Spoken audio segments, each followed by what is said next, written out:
It's been a full-on week. A lot happening around the Syrian revolution, Idlib, Syria in general. So I'm back live again. I'm glad to be here and hope you're all in good health and well. Hopefully we can have a good discussion today about a few important topics, and hopefully if you guys got questions, I'd love to have them sent through and I'll be able to address them and answer them in the best way I possibly can. We'll give it just a minute or so. We'll try to make sure the internet's sweet, give an opportunity for viewers to jump on and catch us live. Give me a moment.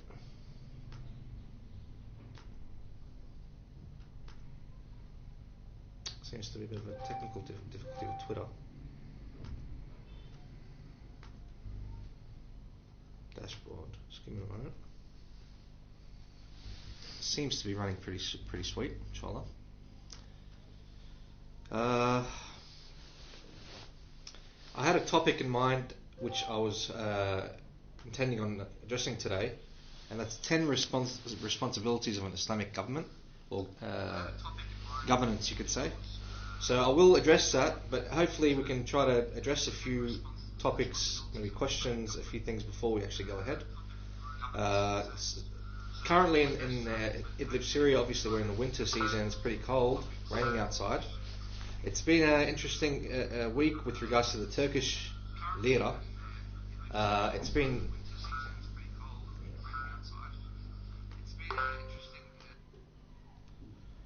an interesting week with the Turkish lira. It's been up and down, and recently dropped to just over 14.5 lira, approximately 14.5 lira to the $1. Now this adds to the issues which we have faced in the past couple of weeks with inflation.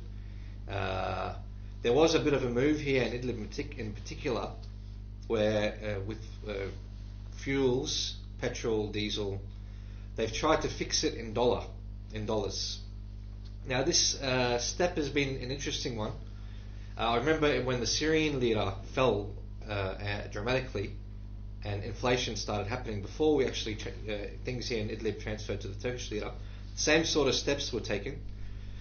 I think there's maybe a couple of aims behind them, these steps, and I think the main point is to try to bring forth a bit of stability to the way things are marketed and priced in stores all around, petrol stations, particularly fuel, because it influences all the other sort of aspects in life. Bread is baked with fuel. You got vehicles that are travelling, transport, etc. It all adds to the price of how things are priced and the value of things, inflation, etc. So that's been an interesting step. Also, there was a bit of a controversial event which took place with the 15 aid trucks which come through from Aleppo to the liberated areas.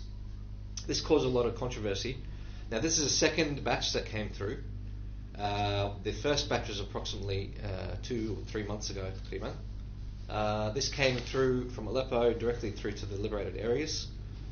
Now this was a program which is linked to the United Nations and the World Food Program. As far as I've gathered, and I've done a bit of research about this topic, being it's a very important, sensitive topic, you could say, that it's a very small percentage of the packages or any food that comes in as aid to Idlib. First point, and secondly, it's it's something that was done, and the Assad regime had no influence on it. Assad regime himself.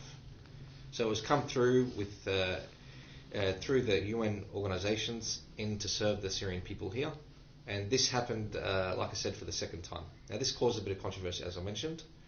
In the future, I think there's a decision, or it's going to be proposed in the Security Council in January 2021 or 2022. So that will prove whether Russia's going to veto the aid to enter in through Bab al-Hawa or not. Bab al-Hawa being the only corridor which aid comes into Idlib and northern Syria, other than the Assad regime's, you could say, the aid that goes to the Assad regime. So it comes through Bab al-Hawa. The vast majority comes through Bab al-Hawa. These two small amounts that came through from Aleppo to Idlib. They were 2 batches. Like I said, in January, it'll become more obvious how things are going to travel in the future. I've got a couple of questions that popped up. Maybe we can start with a few questions and get on our topic regarding Islamic governance and the 10 responsibilities of Islamic government. I've got a question from Orwell. This is on YouTube. Assalamu alaikum, brother Ibrahim. Is there dawah happening in Idlib? Wa alaikum assalam. Orwell. Yes, the dawah that's occurring here in Idlib, there's a couple of different ways that the dawah is actually being implemented. I'll be honest with you, and many that reside here will say that the dawah that is taking place is not to the level where it should be. There needs to be more dawah, especially being that there were schools, getting education throughout the war was weak. It wasn't to the level where it should have been. So dawah in the masajid and dawah in the street dawah and the refugee camps is vital. So being that huge void of education and knowledge and culture, etc., that needs to be filled, this is where the dawah's role is. There is dawah here in the liberated areas of Idlib, but it's not to the level where it should be. I've been hearing that there is a new institution or a new program going to be introduced in the liberated areas in the near future to try to assist and excel the dawah which is taking place in Idlib, and we'll have to wait and see how that goes. So yes, there is dawah, but not, in my opinion, not to the level where it should be. Allah knows best. I've got a question from Mustafa.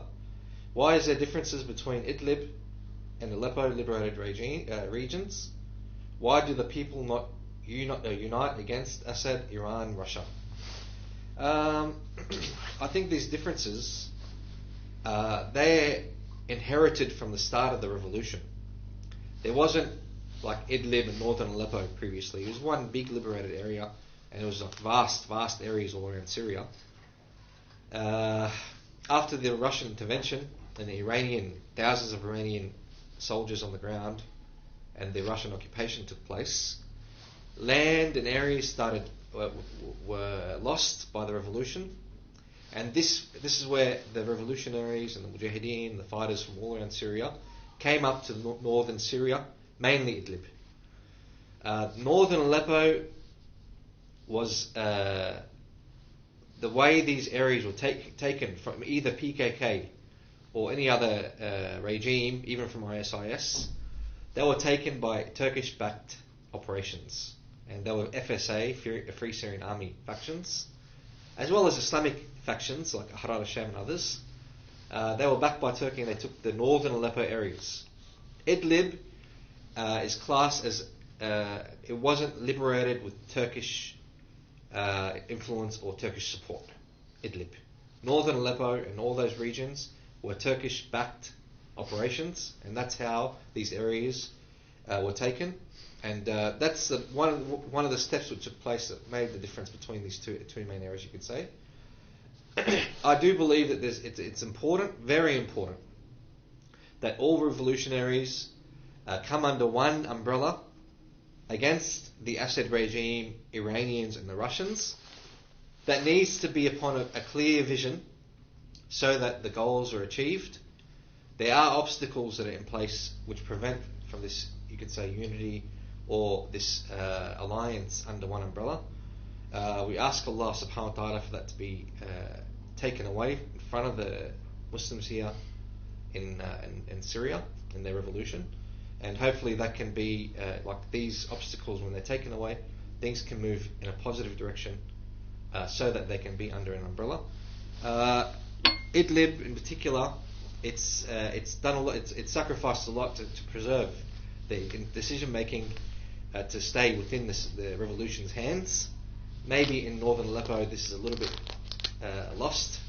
The Turkish influence is far greater, and it's definitely influences in many different ways. For that unity to take place, this definitely needs to be achieve the Syrian decision making needs to be done by or decisions for the Syrian revolution needs to be done by the Syrian people. I think that's a very important and big obstacle which may be faced. Hopefully they can breach that, the Syrian people, and unite in the future, inshallah. Bismillah. طيب. I've got Zakaria. Assalamu alaikum, brother. You seem like a reasonable person, so I want to ask. I watch live shows from you guys in Bilad al-Sham, but I start to lose hope after seeing so much negative news. Is there hope? Very important question, Zakaria.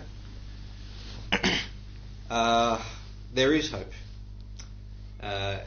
Yaqub alayhi salam said to his sons when Yusuf was lost, alayhi salam, he said to them, وَلَا تَيْأَسُوا مِنْ رَوْحِ اللَّهِ, and do not lose hope from the mercy or help of Allah, from the help of Allah. So we say the same to the Muslim people around the world, that and to those who are supporting the Syrian revolution, the Muslims here, the Islamic project here, the Islamic cause here, the noble cause here, that do not lose hope. There is hope, and inshallah, whether there be negative news or not, I think generally speaking on social media, it definitely has a positive role in the revolution and in the struggle here, the Syrian people's struggle in the jihad. But it definitely has a negative part as well, and that's where I'd call it disinformation that's put online, where not the total picture isn't conveyed to the audience, and this is definitely led by Russia and their allies, as well as people that are classed or counted or classed as revolutionaries or part of the Syrian revolution or cause, whether they be Muhajirin or Ansar. But they've got problems, you could say personal issues. Some of them maybe have been oppressed, some of them may be jealous, some of them may be seeking leadership or had ambitions which weren't achieved. Some of them may have personal benefit, some of them may be working for foreign agendas. These people try to spread information. Some of them will be genuine. I believe that some of them are genuine, and some of them are non-genuine. Allah knows best who they are. And disinformation is definitely a disease that needs to be addressed. And I don't think it's a disease that can be addressed overnight. I wrote an article a while ago. I called it media a weapon of mass disruption. So media can be a weapon of mass disruption and can be a double-edged sword, where it could harm you and could benefit you. If it's used in a positive way, it definitely could benefit you. So may God forgive us for our shortcomings. Keep your hopes high. Alhamdulillah, there is a positive Islamic project being established in Syria and Idlib in particular to serve the Syrian people's cause.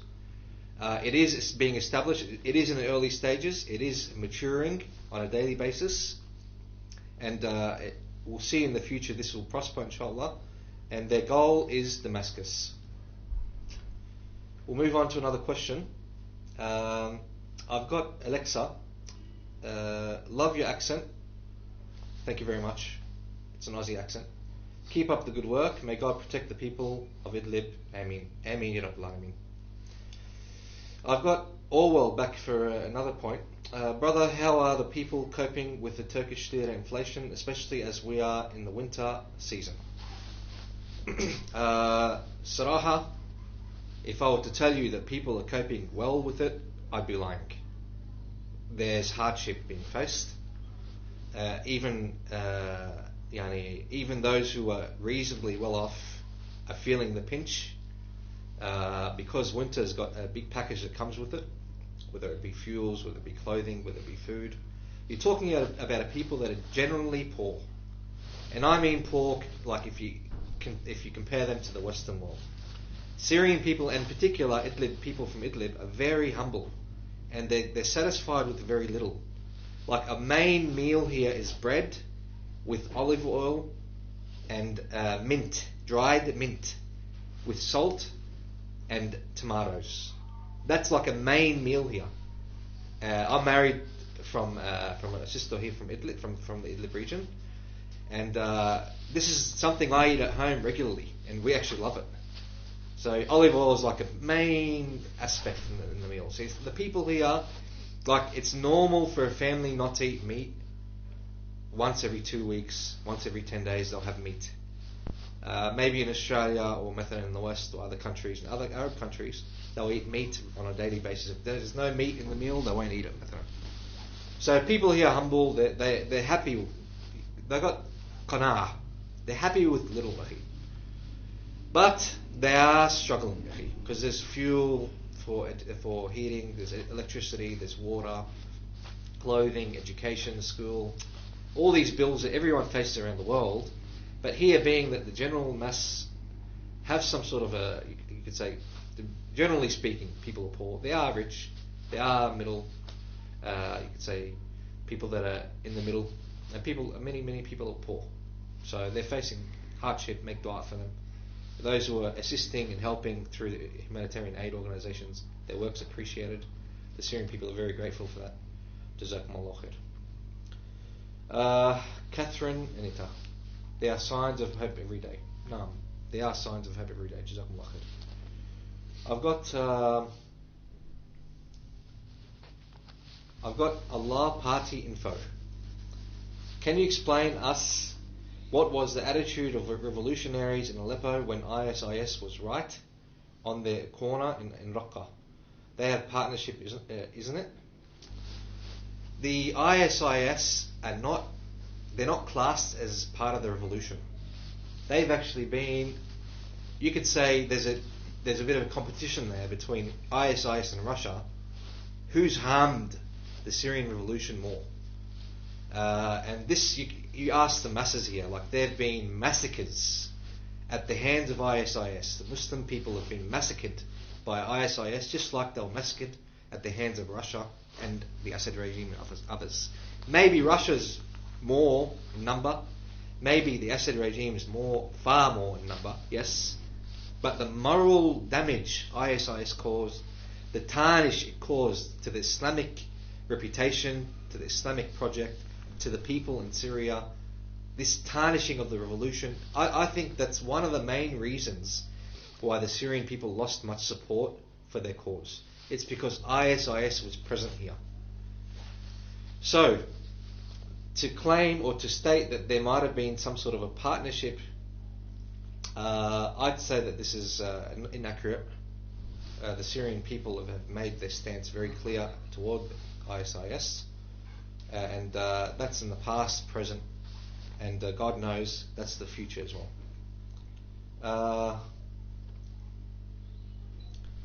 I've got Allah Party info as well. Bro, can you explain us your relationship with Palestinians? In Iran, there is a propaganda to make others silent on the actions of Russia toward you by connecting you to the project Greater Israel. Our relationship with Palestine, they are our brothers. We are sharing a very similar cause where it's struggling, where you're living in a semi-besieged area, and some would class it as besieged area, struggling against apartheid in Israel. And here you got the Assad regime doing a genocide to the Sunnah in Syria, killing, destroying, death, displacement. They target places where children and women live and eat and drink and walk. That's their target here. So, and the same thing, we witness the same thing. I'd say maybe even not trying to promote the Israeli occupation, I'd say they're more humane than the Assad regime. They're more humane than the Russians. Even they're more humane than the Iranians, which have killed and slaughtered the Syrian Sunni Muslims here in Syria. So, yeah, we're definitely a cause. The causes are very similar. The bond is there, the brotherly bond, and I think this is a lordly bond which cannot be broken. Allah knows best. And we send our salams and our love to our brothers in Palestine and our family in Palestine. May God be with you, make your path easy, and give you victory over those who have oppressed you, and grant you the highest levels of Jannah for your steadfastness Likewise for the Syrian people for their steadfastness and patience in front of the face of the tyrants and the oppressors. Allah knows best. I've got a question. I'll probably answer this question and jump on the topic, being that we're well through into the live show. What is Iran's end game goal in Bilad al-Sham? This is Orwell. And is there a threat to Russia here in Syria? By what is very clear, Iran's ambitions in Bilad al-Sham, whether it be Syria, whether it be Lebanon, Palestine, Iran's ambitions to turn these areas into a Shia state. And they're working day and night in eastern Syria. If you follow up what they're up to in eastern Syria, there's actually an article, Jusur released it yesterday or today. It explains the Iranian non-military influence in Syria. They're working day and night to try to achieve their Shia goal in the eastern part of Syria, and teaching children Persian, teaching children how to hate and to hate the companions of the Prophet ﷺ. This is definitely a huge threat to the presence of Ahlul Sunnah and the Muslimin in Bilad al-Sham. We know we have trust in Allah and trust in our Muslim brothers and sisters all over Syria, whether it be in the liberated areas or even in eastern Syria and Assad areas. The Muslimin, they are cautious and they are aware. I believe a lot of them maybe cooperate out of fear, because they know what the outcome will be if they don't cooperate. And we ask Allah to hasten the liberation of these areas and the exit of the Iranian occupation and the Russian occupation from Syria. Russia's definitely threatened in Syria. Their presence is temporary, just like any other occupation. Their presence is temporary, and they will be exited. They will be kicked out of Syria, inshallah, and they'll be humiliated when they get kicked out, God willing.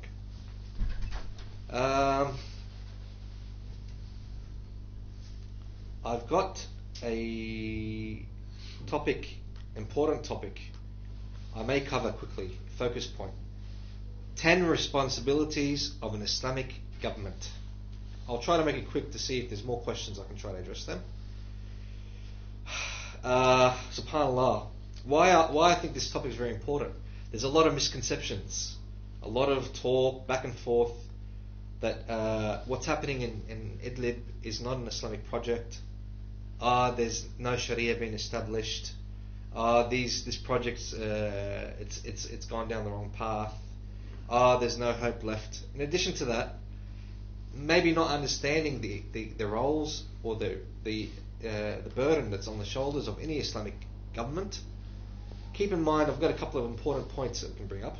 There's no actual stencil or example live today that you can grab it and implement it in for example, in Idlib, especially in the war zone, economic issues, besiegement, all these obstacles you're facing here on the ground.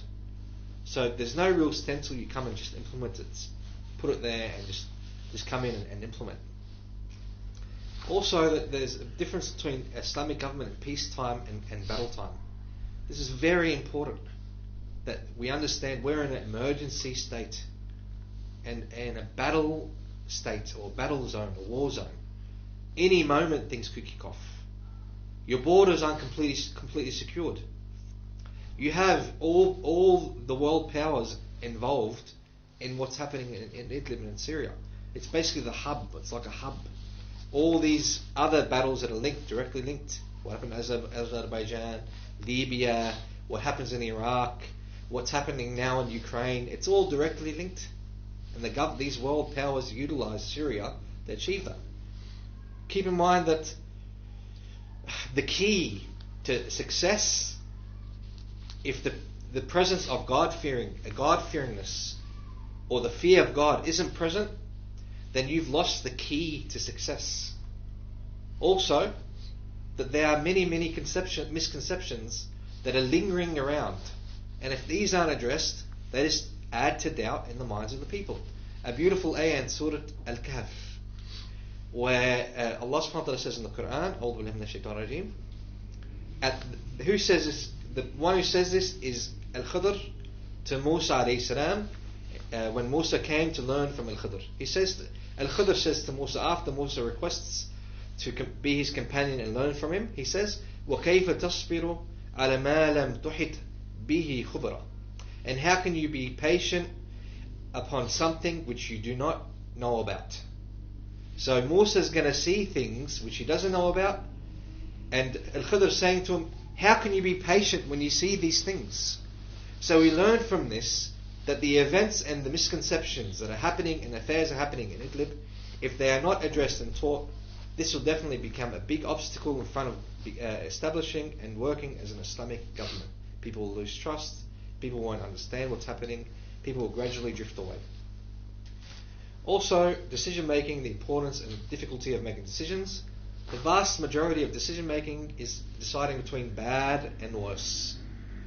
You're not deciding between good and better or good and bad.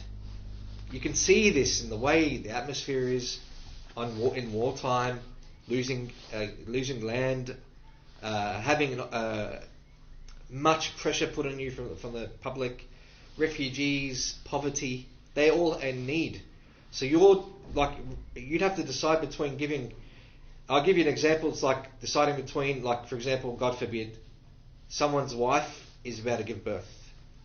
So the doctor comes and says to the father, you've got to choose between your wife or your child. Who's going to live? One of them's going to die. So this is like just an example of how this could be understood, that you're deciding between bad and worse. Many of the decisions in Idlib, as you can see, you're choosing between bad and worse, like choosing between a weak Syrian pound or a stronger but still weak Turkish pound. You're choosing between two bads, and we're seeing it today. So at the end of the day, you've got to do your best to try to make the best decision and try to deal with the outcome. So keep this in mind. The 10 responsibilities in my mind, and there may be more, there may be less, this is my opinion. I'll read them out one by one and then maybe elaborate a little bit on them. Number 1 is upholding Allah subhanahu wa ta'ala's law and protecting the sovereignty of it being the only source of legislation. Now, what the legislation, and as Ahl Sunnah wal Jama'ah explain, and ulama explain, legislation is of it's from 4 resources. Number 1 and priority, number 1 is Quran. Number 2 is the Sunnah or traditions of the Prophet sallallahu alaihi wasallam. Number 3 is Ijma', consensus of the ulama or the scholars. And number 4 is Al-Qiyas. There's sometimes in the Quran, there's some events that happen in our current day which aren't mentioned in the Quran and the Sunnah. So you find an example in the Quran and Sunnah which is very similar, and you use that as Qiyas to try to understand and implement a law suitable within the boundaries of Islam. This is the 4 resources or sources. So that's regarding the protection and sanctity and sovereignty of Allah's law, and that being the form of legislation. 2 is a fair justice system which abides by the rules and regulations of Islam. People will say, is that actually occurring in Idlib? Is that actually occurring in... I'd say that this is being established. And لا يكلف الله نفسا إلا وسعها. Allah will not hold accountable a person or people except what they are able to handle, what they are able to cope. So yes, the important and a huge responsibility is a just and fair justice system which abides by Islam. Number 3, to provide an environment which encourages people to worship Allah, and it provides an environment which prevents them from committing sins. So this is the role of this government, to provide an environment. Have the masajid opened. have established institutions that provide opportunities for people to pay zakah and sadaqah. Provide institutions that people can provide and do their worship in defending the Muslimin in jihad. In da'wah. All this is based around da'wah. What is jihad? What's the main purpose of jihad? It is da'wah. Being able to propagate. So, it's providing an environment which is suitable and encourages da'wah, encourages people to worship Allah, and prevents people from disobeying His commands. 4. To protect the areas it governs from infiltrations from the outside world. It's got a responsibility. The people sleep at night safely when their borders are protected. The border guards, the posts, the murabitin. In number 5 is very linked to this. It's protecting the people from internal enemies and adversities. From internal enemies. Protecting the people from internal enemies. And you find that from thieves, from robberies, from murderers, from ISIS cells, from Assad cells, from people that want to do coups or create havoc. All this is the government's responsibility. Number 6 is to develop a military body which is capable of liberating areas, particularly in Syria, liberating the areas so that people can return to their homes. This is one huge responsibility. And if that's not achieved, how strong you are in politics, how economically strong you are, if you don't have a strong military body, you're worthless. Easy as that. So developing a strong jaysh, a army which can liberate the areas so people can return to their homes safe in peace, safe and sound. Number 7.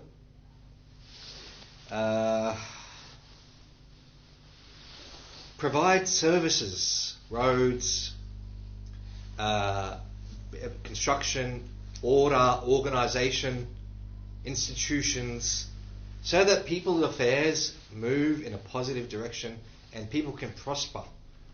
So if there's no organisation, institutions, people's lives will you could say stop.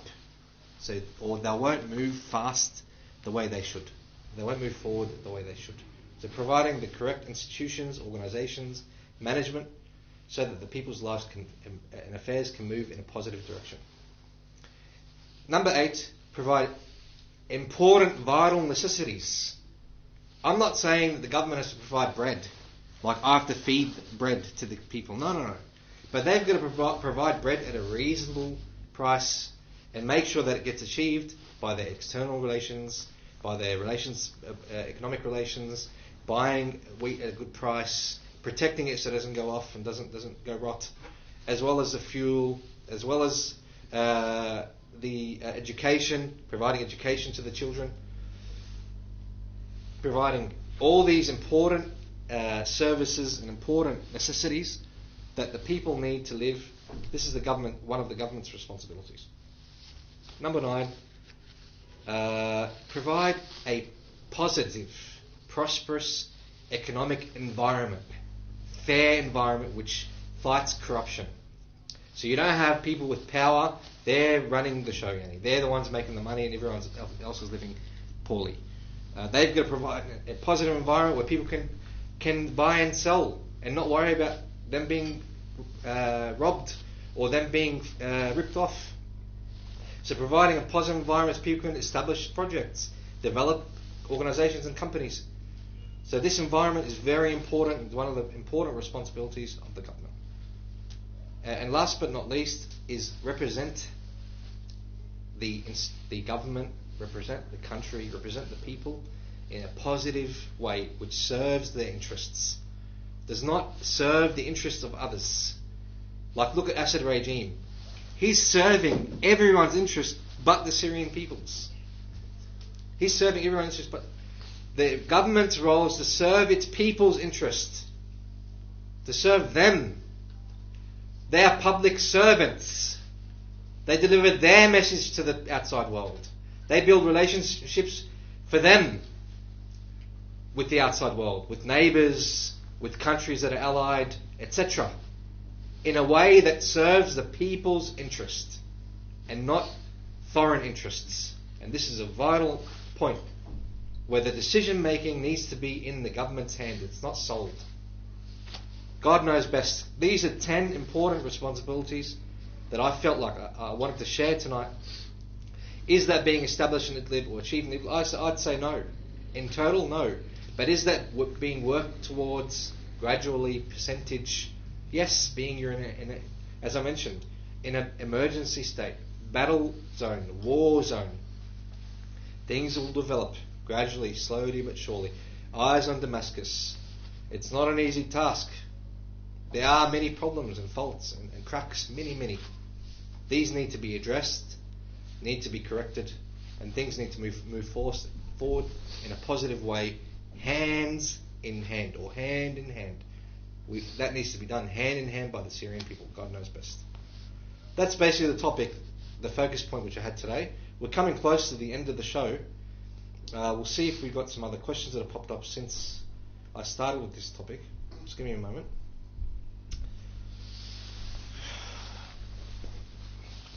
I've got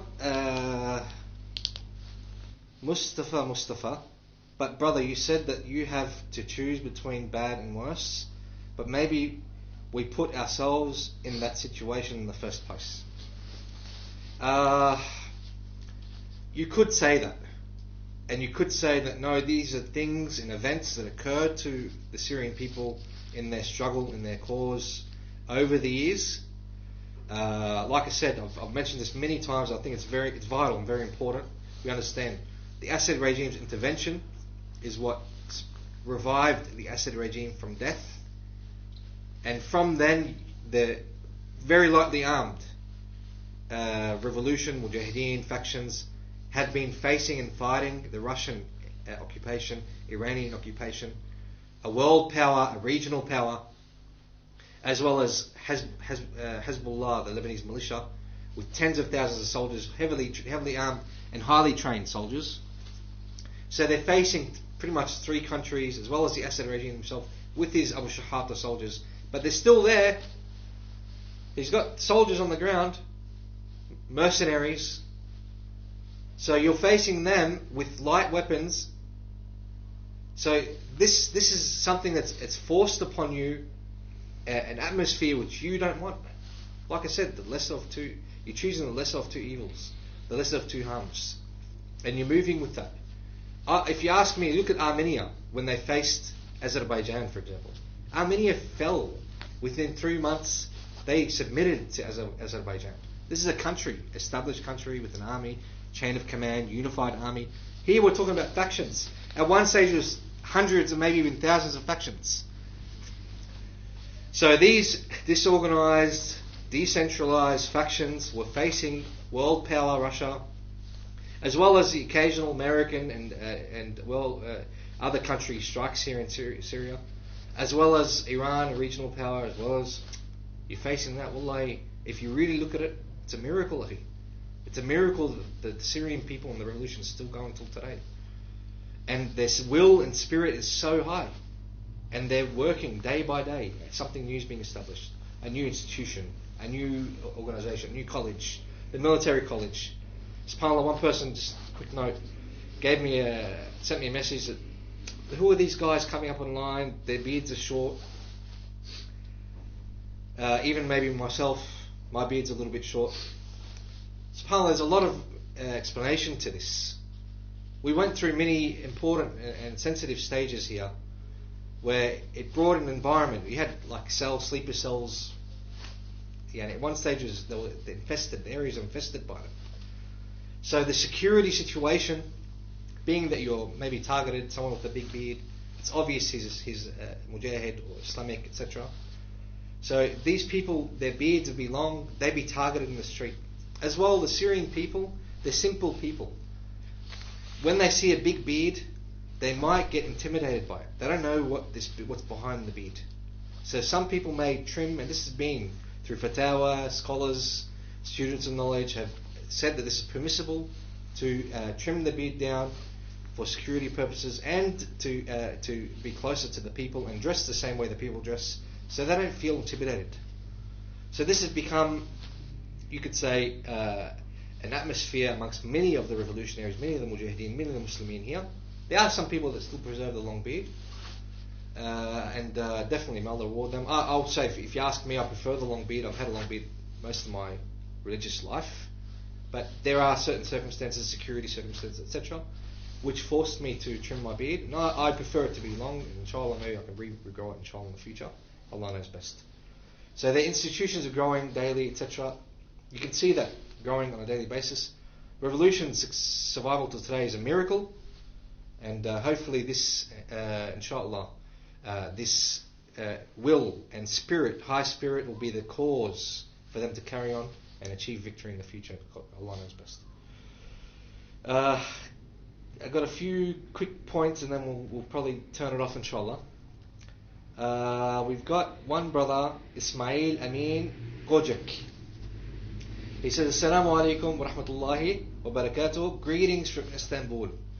And I say greetings to you, my beloved brother from Idlib. We love you for the sake of Allah, our brothers and sisters in Turkey and all over the region who are with us, supporting the Syrian people. We love you all for the sake of Allah. Jazakumullah khair. Keep us in your prayers the same way we keep you in our prayers. My beloved brother Ismail. I'll try to slip in a couple more. I've got Al-Fatih.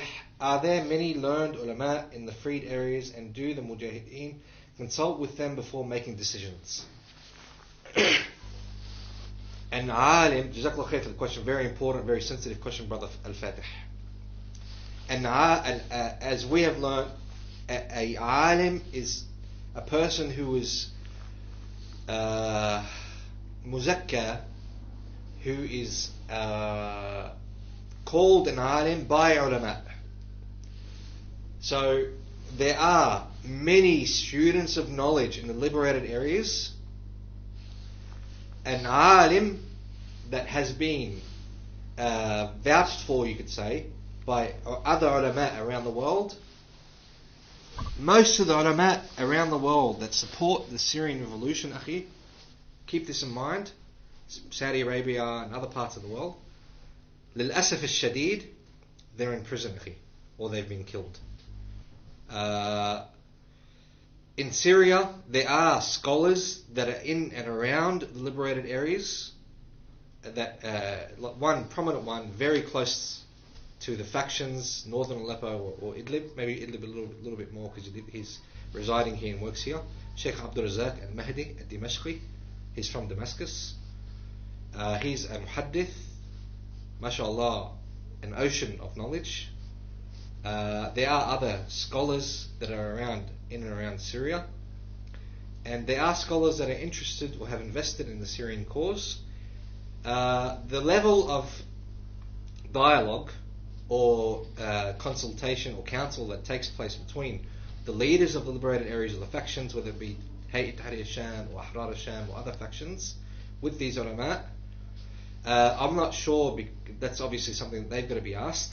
But I'd say that it's from what's apparent, there's a high level of dialogue, advice that comes through. There are joint discussions, many discussions that take place around the Syrian area and events that occurred here. And that there, as far as I am aware, there is counsel and advice that is given to the factions and to the scholars here, or even the students of knowledge here, on a regular basis. Allah knows best. They do say, a lot of the scholars say, that those who are on the ground, they're more eligible to give a fatwa, because they're aware of the realities. Now, just one important point.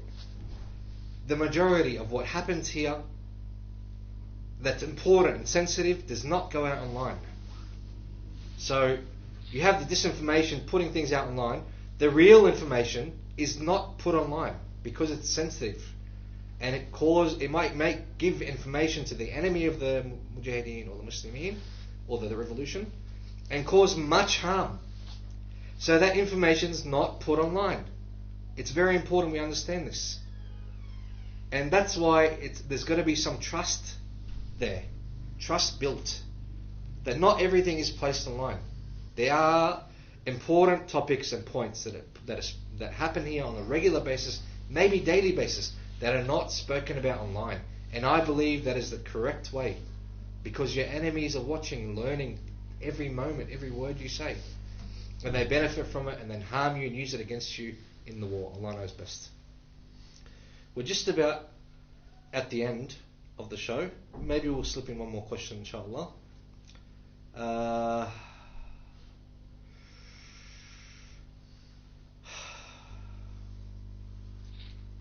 See if there's any questions that we can slip in before we head off.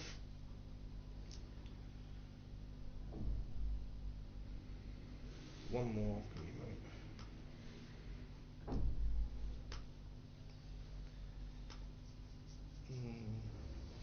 Okay.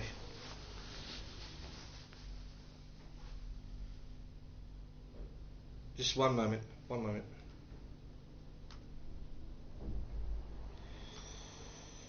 Where are we? Where are we?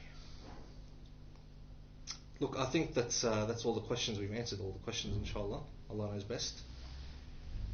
There have been a number of comments. Jazakallah khair.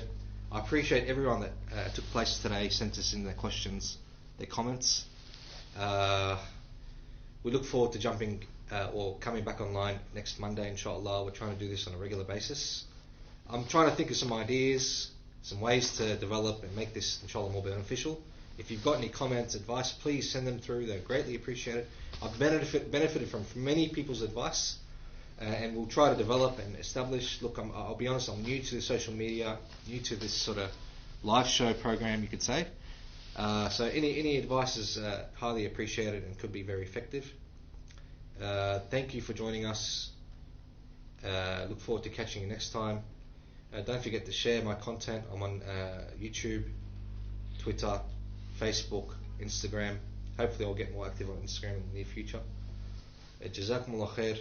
Ibrahim from Idlib, Syria, with you. Assalamu alaikum wa rahmatullahi wa barakatuh.